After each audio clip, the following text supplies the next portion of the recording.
What's up guys, Laneface here, and today we're going to break down everything we saw at the Square Enix presentation on Final Fantasy VII, as well as some of my thoughts. I'll also include links in the description for the full presentation as well as the new extended trailer. So, they did not waste any time into what I think fans were most curious about, the battle system. It was defined as, and I quote, a hybrid gameplay system that merges real-time action with strategic command-based combat. And they spent most of the presentation showing that off. It definitely starts off as a hack and slash as you hit the square button for light attacks while also blocking and dodging in real time. You'll see a number of times throughout the presentation Cloud and Barret doing barrel rolls to dodge, as well as holding up their weapon in front of them to block attacks. And as you're doing anything, especially light attacks, your ATB bar goes up.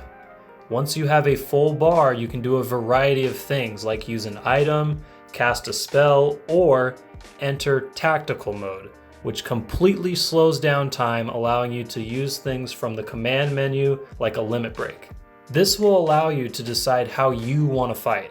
If you want it to be more old school with a turn-based style, use tactical mode to give yourself more time to decide what you want to do next. If you prefer a more fast-paced action style, you can create shortcuts which will allow you to do certain attacks faster without having to go into tactical mode.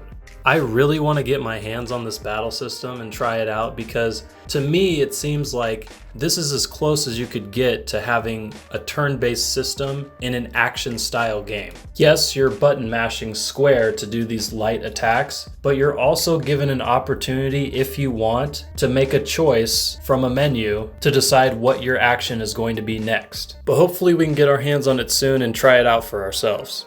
It also looks like deciding who will be in your party during certain fights will be crucial, as it seems like there will be a lot more enemies that will be immune to characters with short-range weapons, forcing you to either use magic spells or characters with long-range weapons.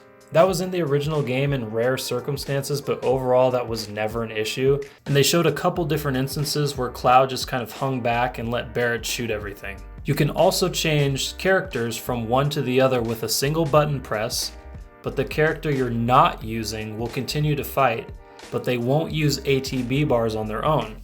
So once they have one ready, you can easily switch to them and then decide how you want them to use that bar. Enemies have two bars on them. One is a health bar and the other is what they call the focus gauge. Once that focus gauge bar is filled, the enemy will become staggered, allowing you to do bonus damage. This seems like something that will be a lot more important fighting stronger enemies, while the weaker ones you'll probably finish off before that gauge even becomes relevant. After that, they showed us most of the battle between Guard Scorpion.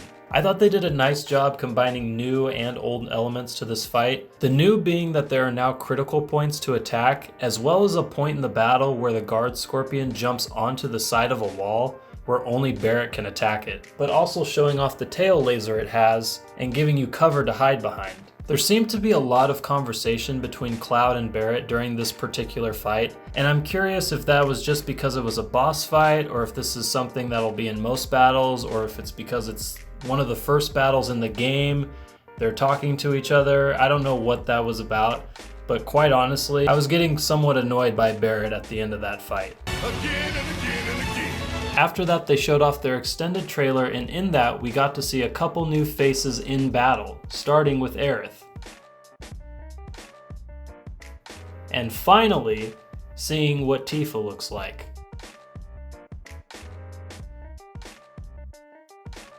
The trailer shows off some familiar areas, but ones we haven't seen yet, giving us an idea of how some things might be different, starting with the train station. Typically, you just ran from one car to the other. Here it shows you fighting enemies.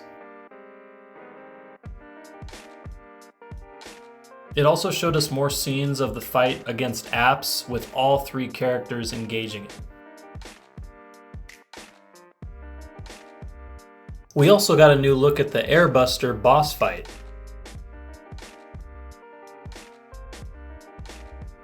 And even one of Cloud's hallucinations. It already looks much improved from the all black screen or the high pitched sound where Cloud would grab his head and you'd see a message pop on your screen. You're actually getting to see what Cloud is seeing during one of his episodes. Then they announced that the game would be playable, but only to those at E3. But that means that there is a playable demo, and I'm still hopeful that we'll get to play it sometime towards the end of the year. After all, the original Final Fantasy VII got, I believe, 3 different playable demos before its release.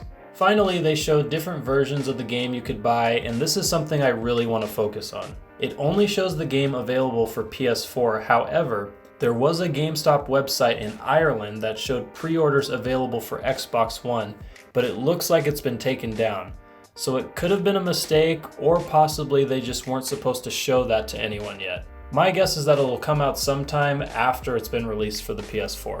So there's going to be 3 different editions that you can get. If you go to the Square Enix store, the standard edition just comes with the game, but all pre-orders will come with the Chocobo Chick Summon Materia DLC. I didn't see anywhere else where you got that DLC for pre-ordering the standard edition, so I'm not sure if that's just a Square Enix store exclusive, or if retailers like GameStop haven't put that information up yet.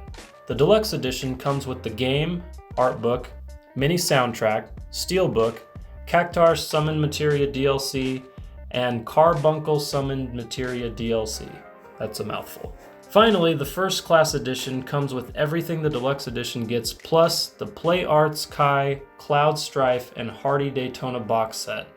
All I can say is the quality better be pretty amazing to charge an extra $250. Lastly, what I want to point out is not what was said, but what wasn't said during the press conference, and that's the parts or episodes. There was no mention of how many parts this would be. The description of the pre-order simply says it's a multi-part saga, but nothing more than that. And maybe I'm being too hopeful, but it still hasn't been ruled out that we will have to pay more than $60 for this game.